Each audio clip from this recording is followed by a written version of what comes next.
This is a truly remarkable first of its kind initiative, bringing together the entire startup ecosystem, from startups, from investors, from incubators to accelerators to industry leaders, with the central theme of Bharat Innovates. So this is a remarkable initiative, and my memory goes back to 16 January 2016 when the Startup India was launched. There were just a handful of startups then in India. And before we launched the startup movement, actually we made about 5 presentations to Prime Minister Mr. Modi. And every time he wanted us to do several things before the Startup India could be launched. So he wanted the fund of funds to be created. He wanted the Atal Incubation Mission to be launched, and since then we've done over 10,000 tinkering labs. But one of the key things he had in mind was that we should not encircle the startups with all these rules, regulation, procedures, and how we can simplify. So the toughest thing was to get an order issued from the Ministry of Labor that none of these labor laws, factories, and inspection laws will apply to the startups of India.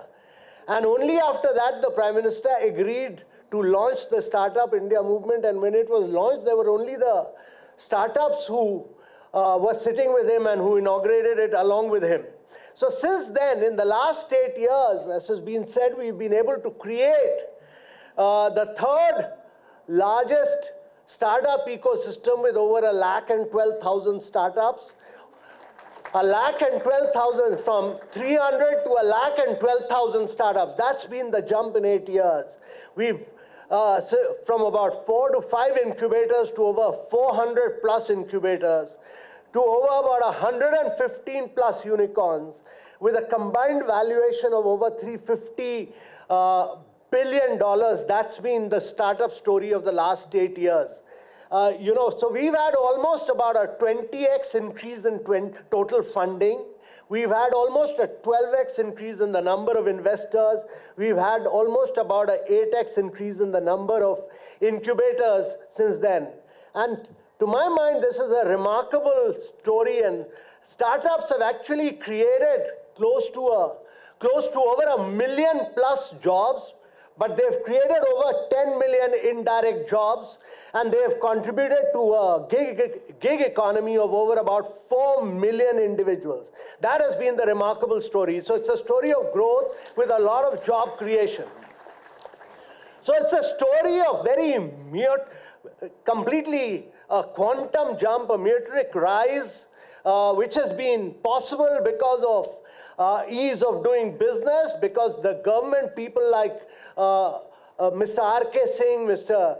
Shivram Krishnan, they've handled, and he told you the story of how from 10,000 crores it's led to about 56,000 crores of money flowing in.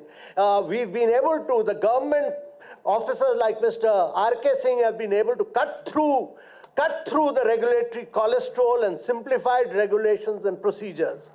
So my view is that these startups, if you look at this in many, many areas, India created the digital identity. But between 2015 to 2017, we opened up 550 million bank accounts. 55% of the bank accounts were opened in India. Every second bank account was opened in India. This has not happened anywhere else in the world. And then we seeded them with Aadhaar. We seeded them with the mobile number. And today we do 46% of the real-time fast payments in the world. Last year we've done close to 128 billion real-time transactions in the world, 128 billion. China was next with just 26 billion real-time fast payments. So the difference between India and China is 128 and 26. That is the real fast payment story of India. But then, from fast payment, you've had a number of, looking at the history of fast payment, you've had a number of startups. If you look at Lending Card, Pine Lab, all them, they started giving credit on the payment history. And then you had a number of startups, look at Zerodha, Grow, Upstock, all of them started taking wealth creation to Tier 2, Tier 3 cities and rural areas. They control over 30% of the stock market from Tier 2, Tier 3 rural areas. These are all young startups who all become unicorn. And then you had a number of young startups like GoDigit, Acco, who started taking insurance to the rural areas, Tier 2, Tier 3 cities. They give, so we do a fast payment in 30 seconds. We do wealth creation, credit in 1 minute. We do stock market in 30-second transaction. We do, when I was growing up, life insurance policy with paperwork used to take me 6 months of trying to establish identity, 6 months. Today, we give an insurance policy in less than a minute on the go, on the mobile. All this is a function of young startups disrupting the system and aggressively pushing things. And therefore, my belief is that these startups are all national assets. They are all national assets. And that's been the big story of India.